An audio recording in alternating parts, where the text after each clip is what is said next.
Olá pessoal, tudo bem com vocês? Hoje falaremos de energia e potência, mais especificamente da energia mecânica e o princípio da conservação da energia.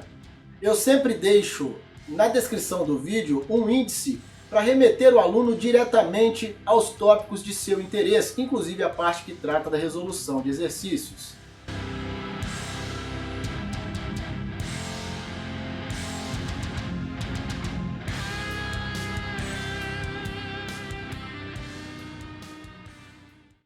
Bem, pessoal, vamos seguir falando de energia, agora da energia potencial gravitacional e da energia potencial elástica. Também falaremos da energia mecânica, perceberemos que a energia mecânica de um corpo é a soma de sua energia cinética com sua energia potencial. E também faremos a relação entre energia e potência. Vamos começar falando das forças conservativas e não conservativas, entendendo o que vem a ser isso e identificando as diferenças entre elas, começando pelas forças conservativas. A gente já viu no estudo da energia e do trabalho que forças conservativas são aquelas em que o trabalho realizado sobre uma partícula no deslocamento entre dois pontos não depende da trajetória. Nós vamos estudar agora dois tipos de forças também conservativas, a força gravitacional e a força elástica. No caso das forças conservativas, vale a seguinte propriedade: o trabalho realizado por uma partícula que percorre uma trajetória fechada, voltando ao ponto inicial de partida, é igual a zero. Vamos entender o que foi dito aqui. Se nós vamos de A até F pela trajetória ABCF, o trabalho realizado sobre essa partícula será o mesmo se a gente for de A até F pela trajetória ADEF. É o que está dito aqui, O trabalho executado não depende da trajetória. Se nós passarmos esse elemento para o outro lado da igualdade, nós teremos que a diferença entre os trabalhos realizados de A até F pela trajetória vermelha e de A até F pela trajetória amarela será igual a zero. Muito tranquilo de entender isso, uma vez que os trabalhos são iguais, se eu subtrair coisas iguais, eu obterei o resultado zero. Também foi dito que se o trabalho executado sobre a partícula para deslocá-la de A até F é positivo, o trabalho executado sobre a partícula para deslocá-la de F até A será negativo. E é isso que está dizendo aqui. Logo, se eu transferir esse elemento para o outro lado da igualdade, eu terei que a soma desses trabalhos será igual a zero. Ou seja, foi o que foi dito aqui em cima. O trabalho realizado por uma partícula que percorre uma trajetória fechada, ou seja, uma trajetória que volta ao seu ponto inicial de partida, é nulo. Forças não conservativas. Quando a soma dos trabalhos realizados por uma força em uma trajetória fechada não é igual a zero, diferente do que vimos no slide anterior, a gente diz que essa força é não conservativa. Forças desse tipo são também chamadas de forças dissipativas. Como exemplo, a gente pode citar a força de atrito, a resistência do ar, a resistência de fluidos e tantas outras. Ambas as forças, a força de atrito e a resistência do ar, são forças que dissipam a energia mecânica do sistema, transformando-a, por exemplo, em energia térmica. No caso da força de atrito, a gente observa que a energia térmica proveniente dela não pode ser reconvertida em energia mecânica, e é por isso que a gente chama essa força de força dissipativa. Quando nós atritamos algo, a gente percebe esse algo se aquecendo. Esse aquecimento é a transformação de parte da energia mecânica proveniente do atrito em energia térmica.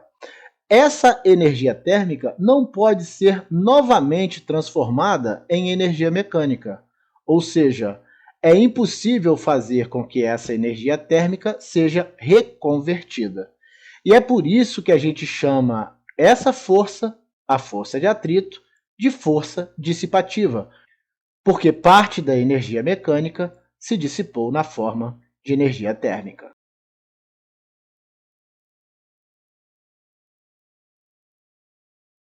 Energia potencial.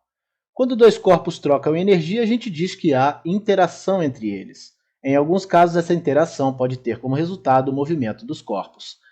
É o que acontece no sistema Terra-Lua. São dois corpos celestes que estão interagindo entre si. Como resultado dessa interação, há o movimento de ambos os corpos. A gente já viu que quando os corpos entram em movimento, eles adquirem energia cinética. É a energia do movimento. Entretanto, a energia cinética não pode ter origem no nada. A gente já viu que a energia não pode ser criada nem tampouco destruída. E, portanto, a energia cinética de um corpo tem origem em outro tipo de energia. Essa é uma exigência do princípio da conservação da energia, que a gente vai estudar mais adiante. Mas qual será a energia que transformada dá origem à energia cinética? Quando as forças de interação de um sistema são conservativas, a energia da qual decorre a energia cinética é chamada de energia potencial. Essa palavra, potencial, tem significado literal e significa estar guardada ou pronta para ser usada. Muito cuidado aqui, ó. Nós já vimos que quando as forças não são conservativas, a gente tem parte da energia sendo dissipada pelo sistema. E por isso nós veremos mais adiante que nem toda a energia potencial se transforma em energia cinética nesse caso. Então, o que eu acabei de dizer vale integralmente para quando as forças são conservativas. A energia potencial é usada na mecânica para obter movimento de uma ou mais partes de um sistema, sendo transformada para isso em energia cinética, como a gente já disse. Vamos dar uma olhada aqui nesse esquema que eu montei para que a gente entenda melhor o que vem a ser a energia potencial. Essa esfera que está sobre a mesa, ela tem potencial para entrar em movimento. Basta eu retirar a mesa que ela vai entrar em queda livre, aumentando a sua velocidade à medida que cai. Esse aumento de velocidade é a transformação da energia potencial em energia cinética. À medida que a velocidade vai aumentando, mais energia potencial está sendo transformada em energia cinética.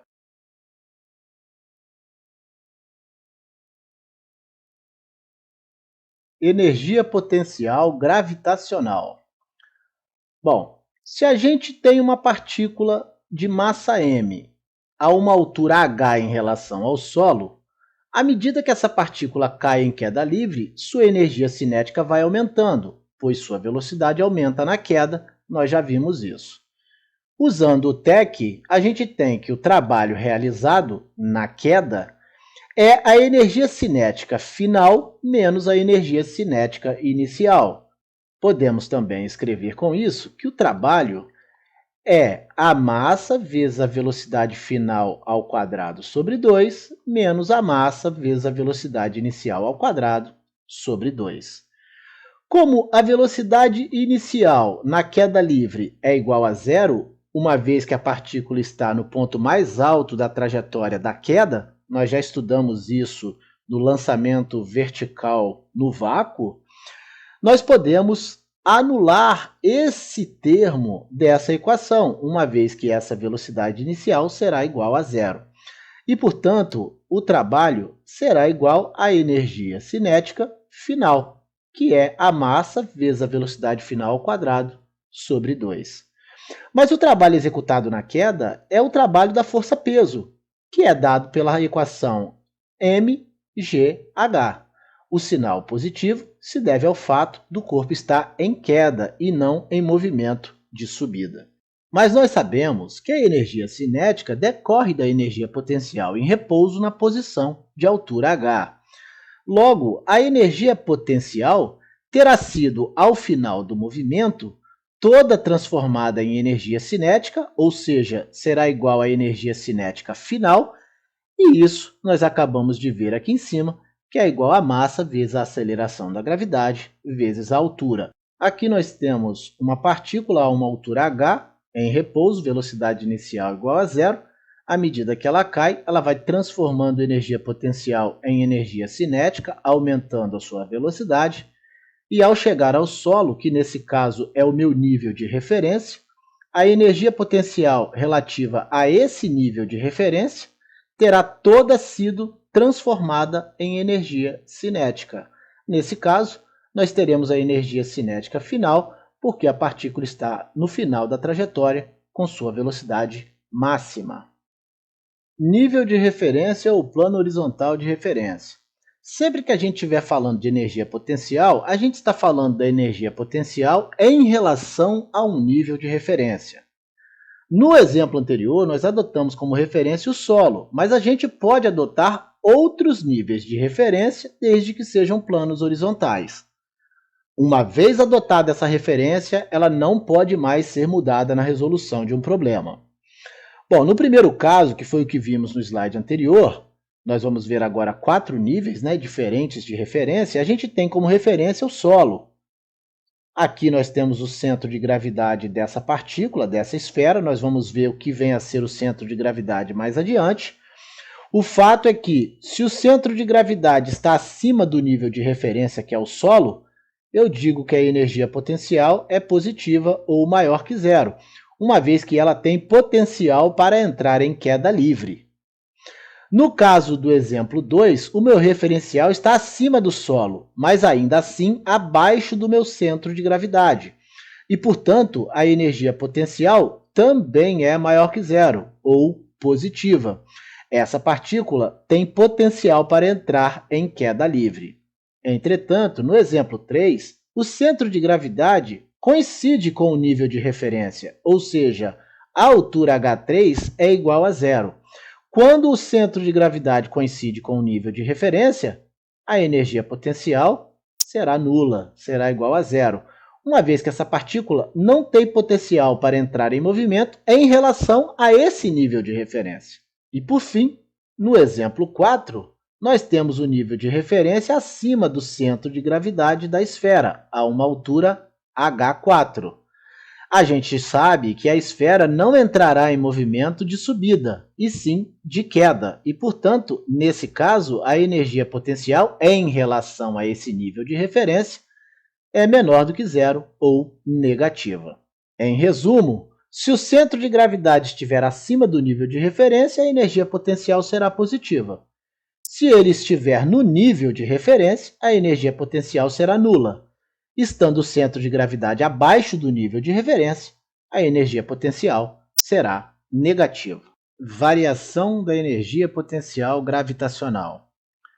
Se nós deslocarmos uma partícula da posição A para a posição B, sob a ação exclusiva da força-peso, que é uma força conservativa, nós teremos na posição A a energia potencial da partícula nessa posição, e teremos na posição B a energia potencial da partícula nessa posição. A energia potencial da partícula referente à posição A é igual à massa vezes a aceleração da gravidade vezes a altura relativa à posição A.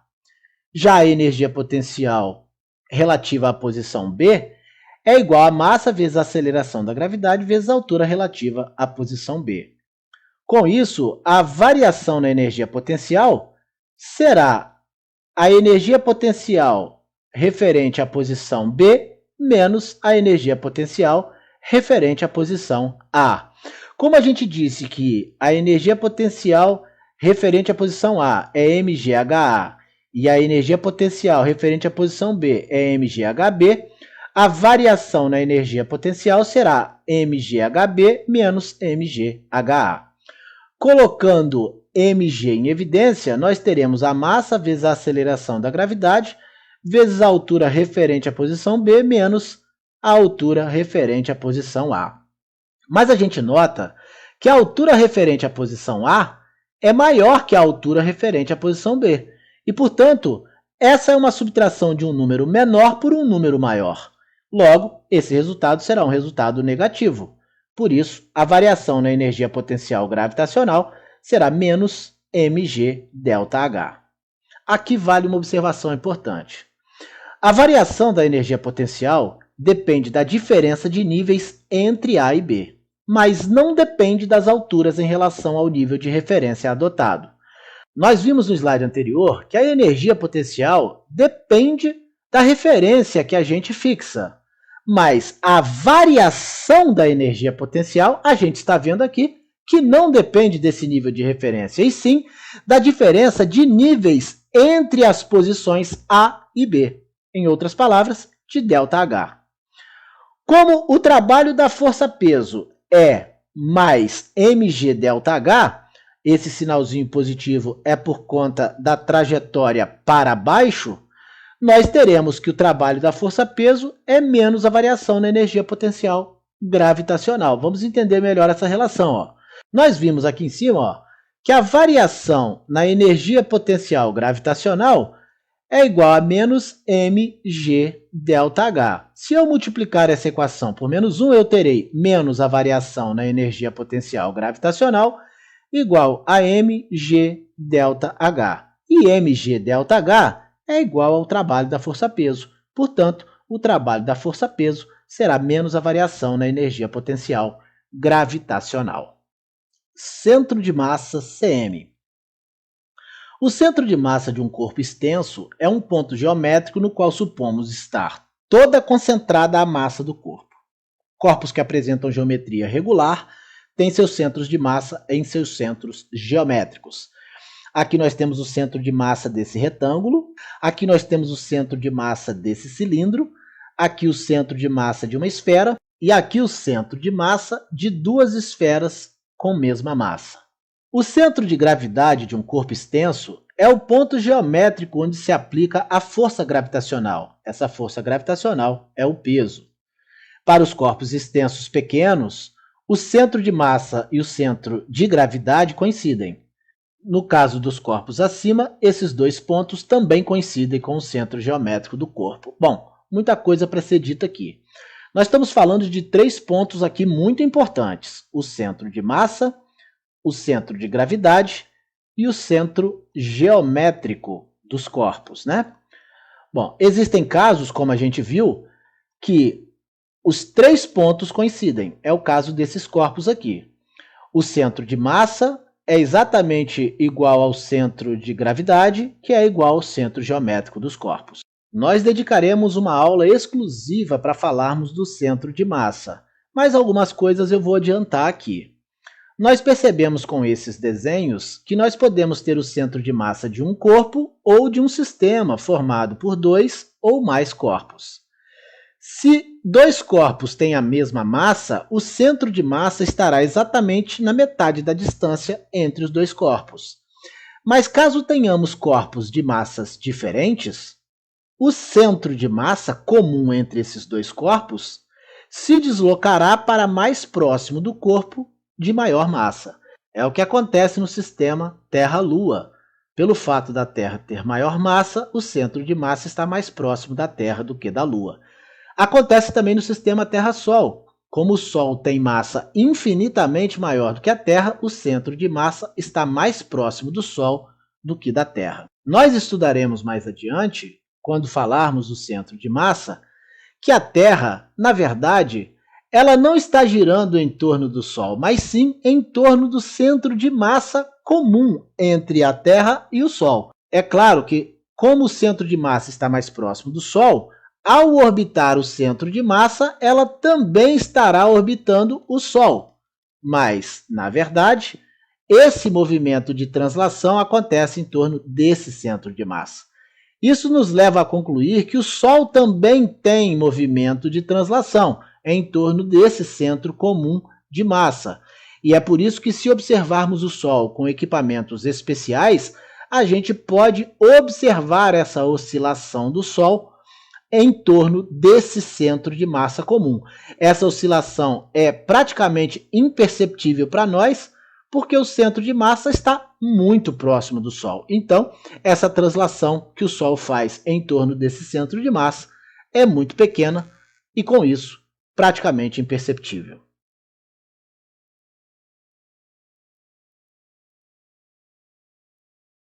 Energia potencial elástica. Quando um operador comprime ou alonga uma mola, ela armazena energia potencial, nesse caso chamada de energia potencial elástica. Ao esticarmos ou comprimirmos uma mola, ela passa a armazenar a energia potencial, pronta para ser convertida em energia cinética. Essa energia é chamada de energia potencial elástica. Se x é a elongação obtida com a aplicação da força F, vale a lei de Hooke. a força F será igual à constante elástica da mola vezes sua deformação. Lembrar que essa força F é igual à força elástica. Já vimos o gráfico da força em função da deformação da mola no estudo da força elástica. O trabalho da força F é dado pela área sombreada, ou seja, o trabalho da força F é numericamente igual à área desse triângulo sombreado. A área desse triângulo será sua base vezes sua altura sobre 2. A sua base, que é a elongação x, vezes sua altura, k vezes x, sobre 2. E isso é igual a kx2 sobre 2. Logo, o trabalho será dado pela constante elástica da mola vezes a deformação ao quadrado sobre 2. Mas o trabalho da força F é a energia transferida à mola pelo operador. Em outras palavras, quando o operador aplica sobre a mola a força F, essa força executa um trabalho armazenando energia na mola. A mola armazena essa energia sob a forma de energia potencial elástica. Então, se o operador, ao aplicar a força F, armazena energia na mola e essa energia armazenada está armazenada em função do trabalho executado pela força F, eu posso dizer que a energia potencial elástica é igual ao trabalho, que é igual a kx2 sobre 2. Sistema bloco-mola. Aqui nós temos um bloco travado, ele está na posição de repouso por conta da trava, a mola está comprimida e aqui nós temos o zero, que é a posição de equilíbrio da mola. O bloco não tem nenhum vínculo com a mola, ao retirarmos a trava, o bloco vai entrar em movimento retilíneo por conta da energia cinética que foi transferida da mola ao bloco. Quando a mola está comprimida, ela tem energia potencial armazenada, que será transformada em energia cinética e transferida à mola, colocando assim o bloco em movimento. Portanto, a força elástica realiza um trabalho sobre o bloco, quando empurra o bloco para que o bloco entre em movimento. E como a gente sabe que o trabalho da força elástica é igual a kx2 sobre 2, eu posso dizer que a energia potencial elástica da mola é a sua capacidade de realizar trabalho. Dito de outro modo, a energia potencial elástica da mola será igual ao trabalho realizado pela força elástica, que é dado por kx2 sobre 2. Variação na energia potencial elástica. É possível demonstrar que o trabalho executado pela força elástica entre duas posições, A e B, é igual à variação da energia potencial elástica de uma mola com sinal trocado. Ou seja, a variação na energia potencial elástica da mola será igual a K vezes xb ao quadrado sobre 2 menos K vezes xa ao quadrado sobre 2, onde K é a constante elástica da mola, xb sua posição final e xa sua posição inicial. Observe que aqui no primeiro termo nós temos a energia potencial elástica em B e aqui nós temos a energia potencial elástica em A. Mas o valor de xb é zero, porque a mola volta para sua posição inicial, ou seja, a mola volta para a posição de equilíbrio. Logo, sua posição final é zero. E se eu colocar o valor zero no lugar de xb, eu estarei anulando esse primeiro termo. Logo, a variação na energia potencial elástica da mola será apenas menos K vezes xa ao quadrado sobre 2. Se eu multiplicar essa equação por menos 1, eu obterei menos a variação na energia potencial elástica da mola igual a mais K vezes xa ao quadrado sobre 2. É isso que está escrito aqui. Como K vezes xa ao quadrado sobre 2 é o trabalho da força elástica entre as posições A e B da mola, eu posso afirmar que o trabalho da força elástica será igual à variação da energia potencial elástica da mola com sinal trocado, conforme a gente falou lá no início da nossa análise.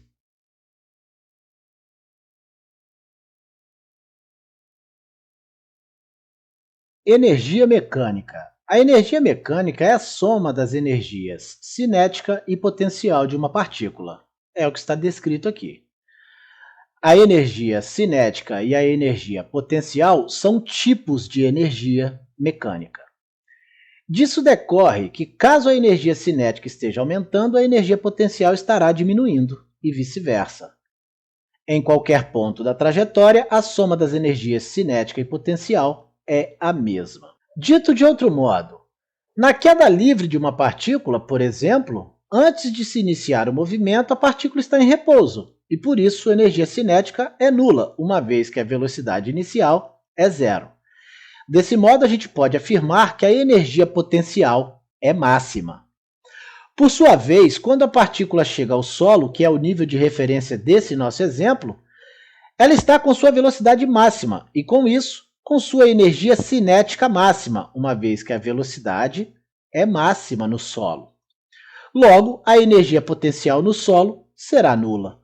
Em outras palavras, à medida que a energia potencial aumenta, a energia cinética diminui e vice-versa, mas a soma de ambas é igual à energia mecânica, ou seja, em qualquer ponto da trajetória que eu somar as duas energias, a cinética e a potencial, eu obterei o mesmo resultado, ou seja, a energia mecânica.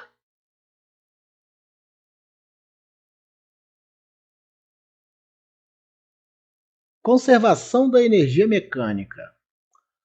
Vamos considerar que uma partícula esteja submetida a várias forças conservativas, e vamos supor que ela seja deslocada da posição A para a posição B, sem importarmos com a trajetória.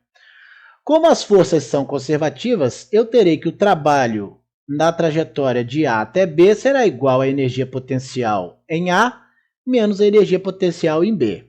Isso porque o trabalho para ir de A até B é igual a menos a variação na energia potencial da partícula. Ou seja, o trabalho para ir de A até B será igual a menos a energia potencial em B menos a energia potencial em A. A energia potencial final menos a energia potencial inicial.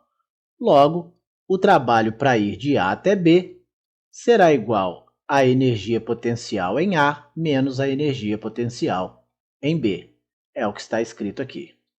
Usando o teorema da energia cinética, o TEC, nós também temos que o trabalho para ir de A até B é igual à energia cinética final menos a energia cinética inicial, ou seja, a energia cinética em B menos a energia cinética em A. Como ambas as equações nos dão o trabalho de A até B, nós podemos igualá-las, ou seja, a energia potencial em A mais a energia cinética em A será igual à energia potencial em B mais a energia cinética em B. Vamos ver aqui, ó. A energia potencial em A menos a energia potencial em B, tá aqui, ó, será igual à energia cinética em B menos a energia cinética em A. Passando esse termo para o outro lado da igualdade, nós ficaremos com a energia potencial em A mais a energia cinética em A. Passando esse termo para o outro lado da igualdade, nós vamos ficar com a energia potencial em B mais a energia cinética em B. Ou seja, o lado esquerdo da equação é a soma das energias cinética e potencial da partícula quando ela está na posição A. Em outras palavras, é a energia mecânica da partícula. No lado direito, vale o mesmo raciocínio para a posição B. E, portanto, a energia mecânica na posição A será igual à energia mecânica na posição B. Esse resultado é o que a gente chama de princípio da conservação da energia mecânica. Pessoal, sem dúvida, uma das principais descobertas da física. Estratégias para a aplicação do princípio da conservação da energia mecânica. A gente pode usar o princípio tanto para uma única partícula quanto para um sistema de partículas.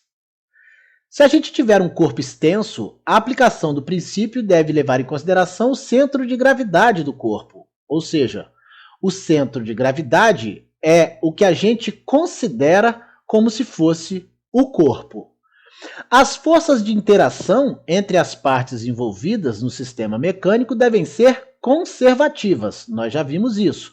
O princípio não vale caso as forças não sejam conservativas. Mas a gente pode ter no sistema a presença de forças não conservativas, desde que elas não estejam executando trabalho. Se a gente tiver duas forças não conservativas, por exemplo, se anulando, nós poderemos usar o princípio da conservação da energia mecânica. Não podemos ter a presença de forças dissipativas ou não conservativas, que realizem trabalho, ou seja, o atrito cinético, a resistência do ar, a resistência dos fluidos em geral e qualquer outra força dissipativa. Devemos escolher duas posições do deslocamento da partícula e aí aplicar o princípio da conservação da energia mecânica. Caso a gente tenha duas ou mais partículas, a gente deve somar as energias cinéticas e as energias potenciais em cada posição. Em outras palavras, o somatório de todas as energias potenciais na posição A, mais o somatório de todas as energias cinéticas na posição A, será igual ao somatório de todas as energias potenciais na posição B, mais o somatório de todas as energias cinéticas na posição B. Esse símbolo representa o somatório. E, imaginando que eu tivesse, a título de exemplo, 3 partículas interagindo entre si, o somatório das energias potenciais das 3 partículas na posição A seria a energia potencial na posição A da partícula 1 mais a energia potencial na posição A da partícula 2 mais a energia potencial na posição A da partícula 3. Para evitar de escrever essa soma, eu escrevo dessa forma, o somatório das energias potenciais na posição A. O mesmo se dá para os demais somatórios presentes nessa equação.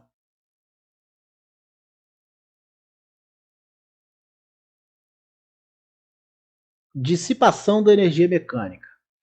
Há casos em que ocorre dissipação de energia mecânica, como no caso, por exemplo, em que um bloco desliza numa superfície com atrito. O atrito é uma força dissipativa e por isso ocorre essa dissipação de energia.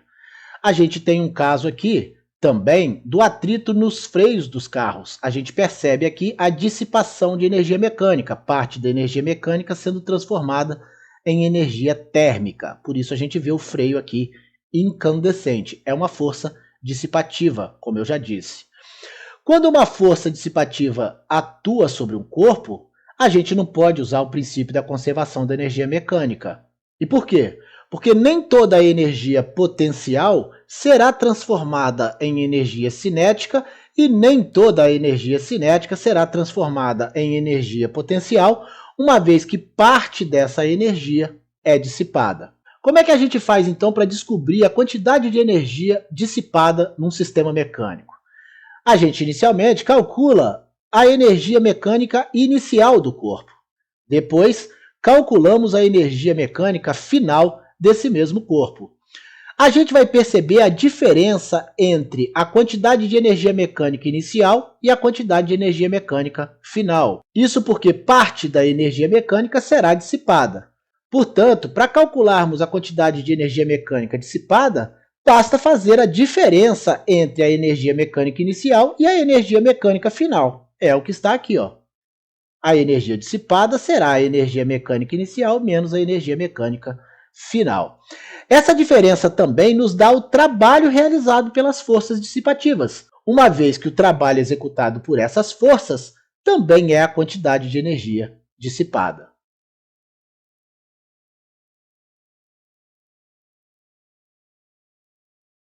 Potência. A rapidez com que um sistema A transfere energia para um sistema B é o que chamamos de potência. Isso equivale a dizer que a potência é o intervalo de tempo em que certa força realiza um trabalho. Podemos calcular a potência através do quociente entre o fluxo de energia transferido, ΔE, de A para B, e o intervalo de tempo, ΔT. Ao executar um mesmo trabalho, aquela força que executa esse trabalho em menor tempo tem maior potência. Então, a potência é a variação da energia dividido pela variação do tempo. Como a energia pode se apresentar sob diversas formas, a gente pode ter potências de vários tipos: potência mecânica de um motor de automóvel, potência elétrica de um chuveiro elétrico, potência luminosa de uma lâmpada, potência térmica da chama de um fogão, entre outras.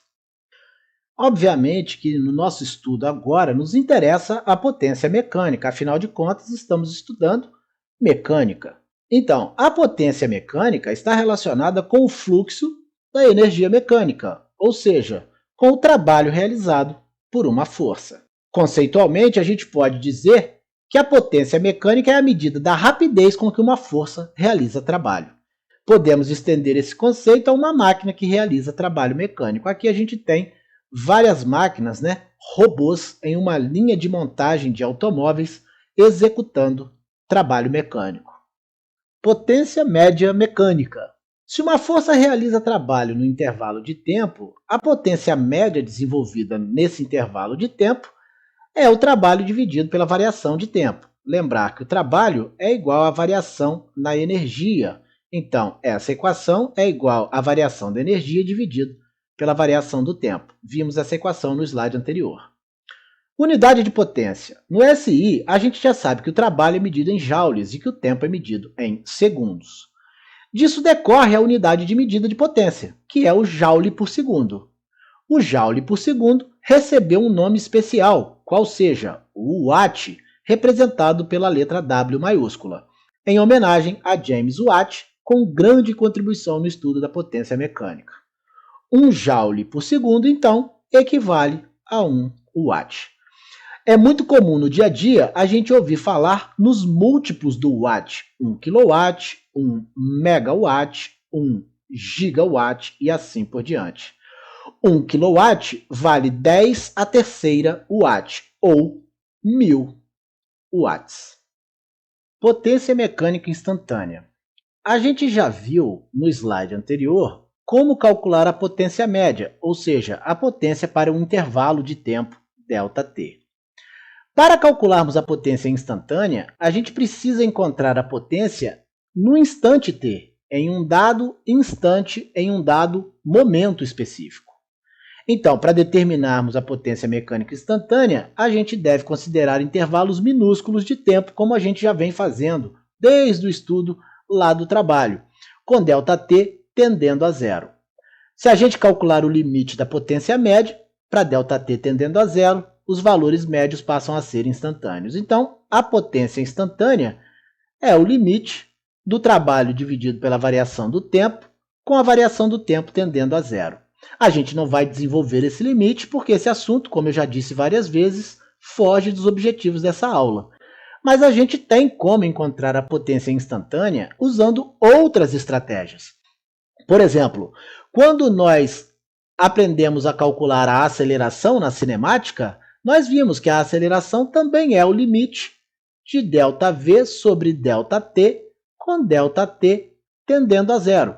No entanto, a gente ainda assim calcula a aceleração instantânea fazendo uso de outras estratégias sem ter que desenvolver esse limite.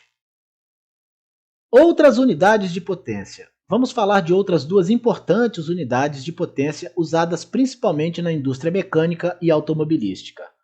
Estou falando do cavalo-vapor, CV, e do horsepower, HP. O cavalo-vapor corresponde à potência necessária para erguer de 1 metro um corpo de massa de 75 kg em 1 segundo, em um lugar onde a aceleração da gravidade é 9,8 metros por segundo ao quadrado. Um cavalo-vapor equivale aproximadamente a 735 watts. Essa informação é extremamente importante caso queiramos converter uma unidade em outra. Já o HP, ou horsepower, significa a potência de um cavalo. É uma medida inglesa que foi definida por James Watt, que estimou que um bom cavalo fosse capaz de realizar um trabalho de 33 mil pés e libra em 1 minuto, puxando um carrinho em minas de carvão. O horsepower ainda hoje é muito usado por engenheiros da indústria automobilística e vale aproximadamente 746 watts. De igual forma, importante demais essa relação para a conversão de uma unidade em outra. Essa unidade de medida a gente ouve falar demais no dia a dia, Quando a pessoa diz que vai comprar um automóvel de 600 cavalos, ela está dizendo que vai comprar um automóvel com 600 HPs de potência. Potência e velocidade para uma força constante. Nesse caso particular, em que F é constante, a gente já viu que o trabalho realizado pela força F em um determinado deslocamento é F vezes D vezes o cosseno de θ, onde θ é o ângulo formado entre os vetores F e D. A gente já viu que a potência média é o trabalho dividido pela variação do tempo. Mas nós acabamos de dizer que o trabalho é a força vezes o deslocamento vezes o cosseno de θ. E, portanto, eu posso reescrever essa equação fazendo F vezes D vezes o cosseno de θ dividido pela variação de tempo. Aqui nós temos o ângulo θ formado entre os vetores força e deslocamento.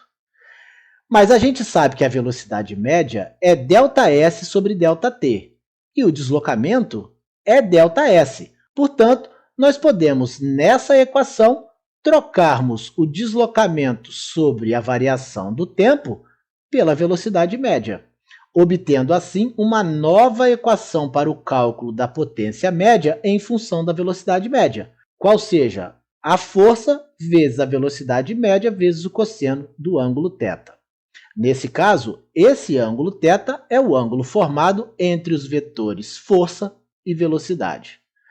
Se a gente calcular o limite dessa expressão anterior com ΔT tendendo a zero, os valores médios passarão a ser valores instantâneos. E aí a gente pode calcular a potência instantânea, fazendo a força vezes a velocidade vezes o cosseno do ângulo θ. Para usarmos essa equação, o ângulo θ deve ser medido entre o vetor força e o vetor velocidade. Esse ângulo θ aqui, ó, sendo V o módulo da velocidade vetorial instantânea. Alguns casos particulares.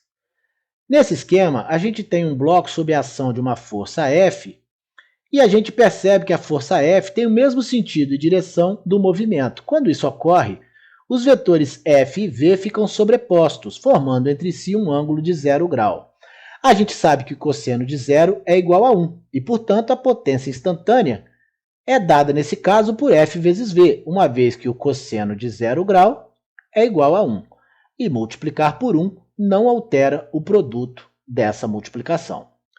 Quando o movimento for circular e uniforme, o vetor F será perpendicular ao vetor V, ou seja, essa força será uma força centrípeta.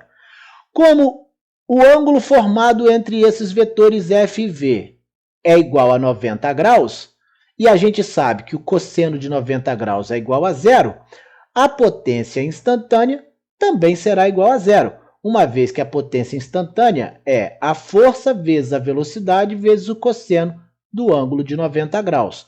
O cosseno de 90 é zero, e ao multiplicarmos por zero, a gente anula esse produto. Como já vimos, será nulo também o trabalho da força centrípeta. Vimos isso quando estudamos o trabalho da força centrípeta. O trabalho de uma força centrípeta é sempre nulo. Gráfico da potência em função do tempo. Se a gente considerar que a potência instantânea constante é igual à potência média para qualquer intervalo de tempo considerado, o gráfico da potência em função do tempo será uma reta paralela ao eixo do tempo. Como nós estamos considerando a potência instantânea constante igual à potência média, eu posso calcular a potência instantânea usando a equação para o cálculo da potência média, fazendo o trabalho dividido pela variação de tempo.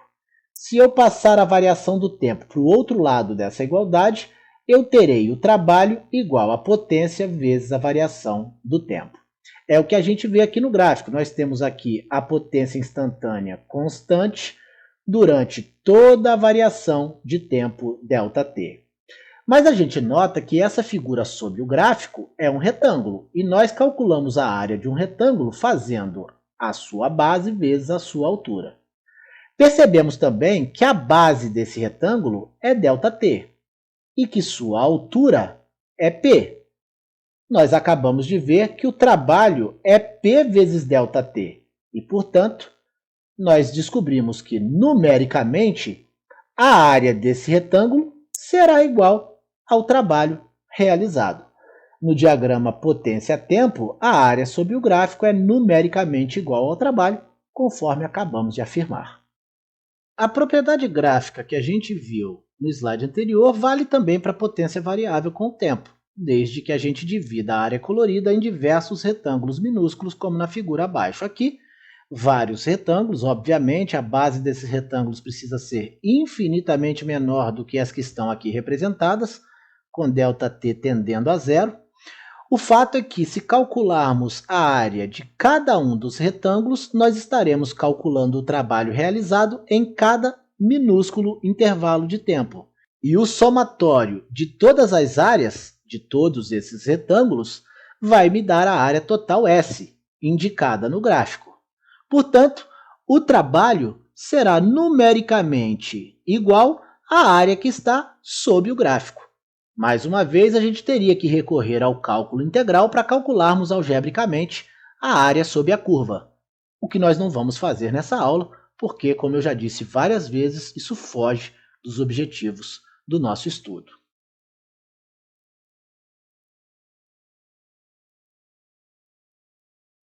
Conservação de energia. Qualquer movimento ou atividade depende da transformação energética para acontecer. O tempo todo estamos transformando um tipo de energia em outro tipo ou em outros tipos. Não existe criação de energia, nem tampouco destruição dela. Quando o universo foi criada junto com ele uma quantidade de energia que se mantém inalterada, podendo apenas ser transformada, mas mantendo sua quantidade total. Quando a gente está analisando uma situação, problema que envolve dois sistemas, A e B, trocando energia entre si e isolados do resto do universo, a gente pode com certeza afirmar que a energia total de A mais B permanecerá sempre a mesma. Desse modo, se a energia de A diminuir, a de B aumentará e vice-versa. Mas o somatório de ambas permanecerá o mesmo. Para ilustrar o que foi dito, vamos considerar a seguinte situação hipotética. Duas partículas interagindo entre si em um sistema isolado do restante do universo. Tendo a partícula A 200 joules e a partícula B 150 joules de energia, nós teremos, numa situação inicial, 350 joules de energia nesse sistema. 200 da partícula A mais 150 da partícula B. Se durante essa interação a partícula A cedeu 20 joules de energia para a partícula B, nós teremos uma nova situação. A partícula A terá agora 180 joules de energia e a partícula B 170 joules de energia. Mas podemos observar que a quantidade total de energia permaneceu inalterada. 180 da partícula A mais 170 da partícula B vai me dar os mesmos 350 joules que eu tinha na situação inicial. Vamos ilustrar a conservação e a transformação da energia com um exemplo hipotético. Vamos supor que um carro seja dotado de um motor de 40 HPs de potência. Vamos supor ainda que esse automóvel está recebendo do motor 30 HPs de potência, pois há dissipação de 10 HPs devido ao atrito entre suas peças. A gente pode dizer, nesse caso, que esses 10 HPs estão sendo dissipados. Com isso, o balanço energético será a potência total igual à potência útil mais a potência dissipada. Ou seja, dos 40 HPs postos à disposição do automóvel pelo combustível, ele está usando 30 HPs. 10 HPs foram dissipados. A potência de 40 HPs tem origem no combustível do carro. Vale ressaltar que os 10 HPs de potência dissipada não desapareceram ou foram destruídos, mas convertidos em energia térmica que foi jogada para o meio ambiente. Como a força de atrito é uma força não conservativa, ou seja, é uma força dissipativa, ela transforma parte da energia mecânica em energia térmica, que nesse caso é enviada para o meio ambiente. A gente diz que essa energia foi dissipada porque não é possível convertê-la novamente em energia mecânica. Já dissemos isso lá no início do nosso estudo.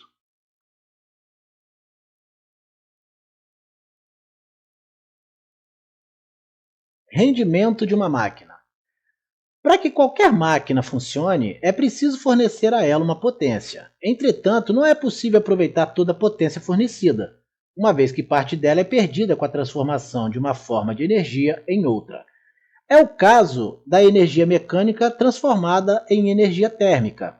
A gente tem parte da potência dissipada por conta dessa transformação. Essa potência perdida é a potência que a gente chama de potência dissipada. E a potência efetivamente utilizada pela máquina a gente chama de potência útil. A gente tem logo aqui embaixo um esquema que ilustra um diagrama de potência de uma máquina. A gente tem aqui a entrada da potência total fornecida à máquina, parte da potência é utilizada e parte dela é dissipada. O rendimento de uma máquina é o quociente entre a potência útil e a potência total, posta à disposição da máquina. Então, para encontrarmos o rendimento, basta dividirmos a potência útil pela potência total. Com isso, eu chego à conclusão que esse valor do rendimento será sempre menor que 1. Nós vamos estudar isso mais a fundo quando falarmos de termodinâmica. Mas o fato é que não há rendimento total de uma máquina térmica, uma vez que parte da potência é dissipada. Em geral, o rendimento é expresso na forma de porcentagem.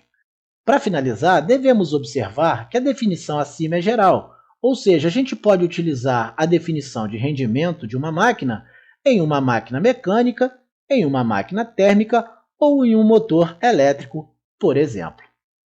Na próxima aula, falaremos do princípio da conservação de movimento e também do teorema do impulso. Eu aguardo vocês, um grande abraço a todos e até a próxima!